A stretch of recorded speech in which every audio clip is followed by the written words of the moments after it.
le roman dans un premier temps, et puis un autre livre absolument superbe pour apprendre les hiéroglyphes avec Hatshepsut, qui est l'héroïne de ce roman. Alors pour être très franc avec vous, moi j'ai reçu le livre, j'ai commencé par me plonger dans les hiéroglyphes. Oui, j'allais dire un petit peu comme tout le monde, on est un peu attiré par l'apprentissage des hiéroglyphes parce que tout le monde veut essayer de décrypter un petit peu ce langage qui est un langage assez facile. Contrairement à ce que l'on dit souvent, assez facile. Et je me suis aperçue qu'il y avait beaucoup de méthodes pour apprendre les hiéroglyphes qui étaient finalement assez compliquées, des méthodes qui se veulent simples qui sont assez compliquées. Donc, j'ai voulu donner, comment vous dire, oui c'est ça, une méthode. Bon, ça ne veut pas dire qu'il y a des listes de vocabulaire à l'intérieur. Après avoir la méthode de fonctionnement, il faut évidemment avoir un lexique, comme pour tout, s'armer d'un lexique, comme pour toute langue. Et à partir de là, bon, bah, je pense qu'on peut déjà déchiffrer les inscriptions sur les temples, et puis les inscriptions qui ont tendance à revenir, vous savez, le plus souvent. C'est-à-dire qu'on a des phrases quasiment toutes faites, des phrases clés, surtout au sujet des pharaons, de l'histoire des pharaons, qui reviennent tout le temps.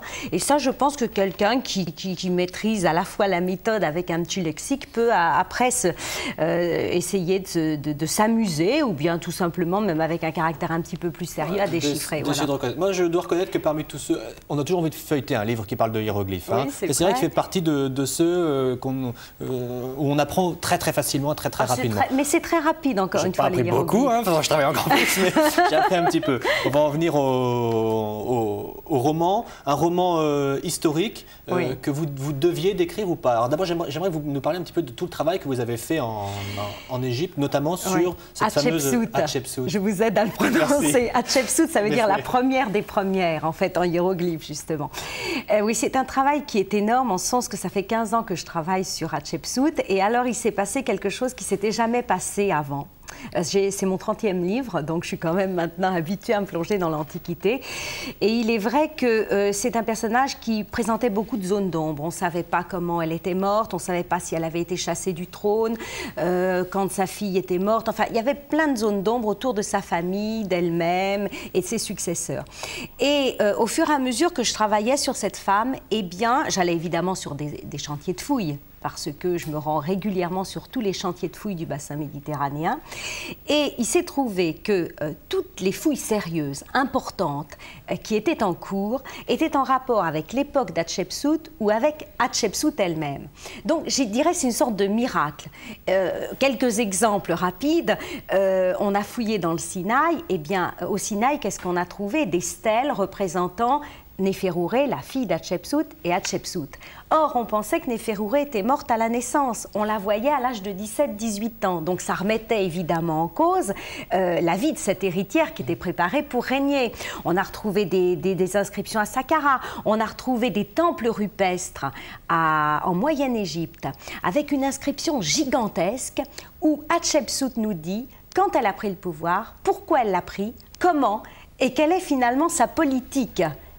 Son plan de politique. Et puis alors la grande découverte, excusez-moi, je termine là-dessus, c'est la 3e terrasse de son temple de Deir el-Bahari, qui se trouve à Luxor. Vous savez, ce temple en terrasse, qui est le plus grand temple de la vallée des morts.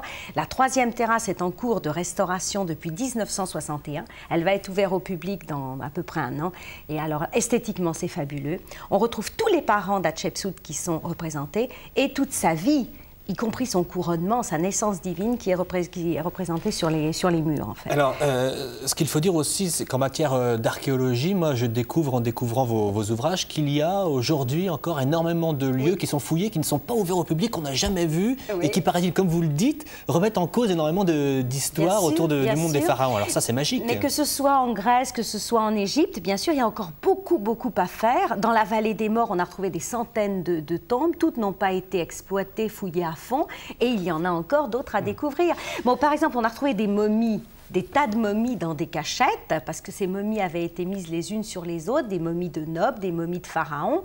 Grâce aux analyses d'ADN aujourd'hui qui ont lieu au Caire ou dans d'autres laboratoires, eh bien, nous pouvons retrouver la momie, découvrir, peut-être retrouverons-nous la momie d'Hatshepsut, car pour l'instant, nous n'avons pas retrouvé son corps, donc il reste encore des surprises. Vous l'avez compris, vous qui nous regardez être avec Violaine ici, ça donne envie de parler de tellement de choses qu'on va en oublier de parler du livre et de son intrigue. Finalement, c'est un livre historique. Vous nous racontez ce qui se passe pour Hatshepsut. C'est un roman avec toutes les parties historiques ou archéologiques que l'on a retrouvées, qui sont évidemment dans le livre, remises en scène, remises en action.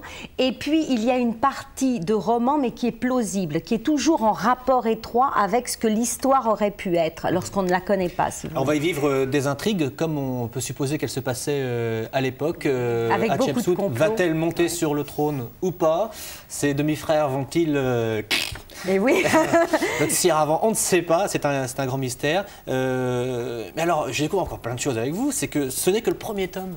Oui, parce que c'est une trilogie. Et ben oui, parce que cette femme s'est révélée, c'est un puzzle, la vie de cette femme, et donc elle s'est révélée à moi, beaucoup plus complète et beaucoup plus riche que je ne le pensais. Il faut dire que c'est la seule femme pharaon qui ait existé, qui ait régné. Il y a eu quelques femmes pharaons, Nitocris, Sobek, Hatshepsut, dont on avait parlé auparavant, mais qui paraissaient être des pharaons de légende, des pharaones, pardon, de légende, ou qui étaient des grandes épouses royales. C'est la seule à avoir été acclamée pharaon comme un homme, qui régné 22 ans en maintenant un pays en paix, alors que c'était un pays qui était menacé de toutes parts par les Nubiens, par les Libyens, par la Mésopotamie à l'époque.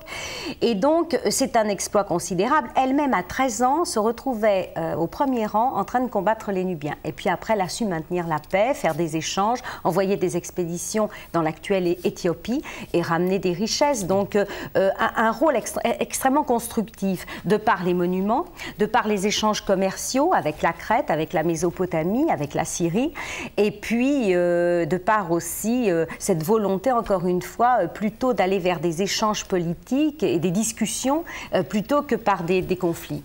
Ok, ben voilà, si vous voulez en savoir un petit peu plus, il faudra soit nous appeler là, pour poser quelques questions à Violaine qui est là, n'hésitez pas, si vous avez des questions archéologiques qui restent comme ça en suspens, c'est le moment. Vous nous appelez également au 02 35 03 05 03 pour gagner quelques exemplaires de ces ouvrages, les deux, on vous offre le coffret quand même. Sachez que le tome 2 vient de sortir, donc vous allez le trouver en librairie très bientôt, vous pouvez vous lancer dans la lecture de celui-là, puis l'autre va suivre. Le tome 3 c'est pour très bientôt. Je vous remercie beaucoup d'être là, parce que je sais que vous êtes demandé dans le monde entier pour des conférences un peu de tous les côtés. Vous choisissez aussi la Normandie pour venir nous parler, ça c'est très sympa. Moi je vous offre un petit peu de musique. Hier, Sacha Distel était avec nous sur ce plateau, vous étiez tellement nombreux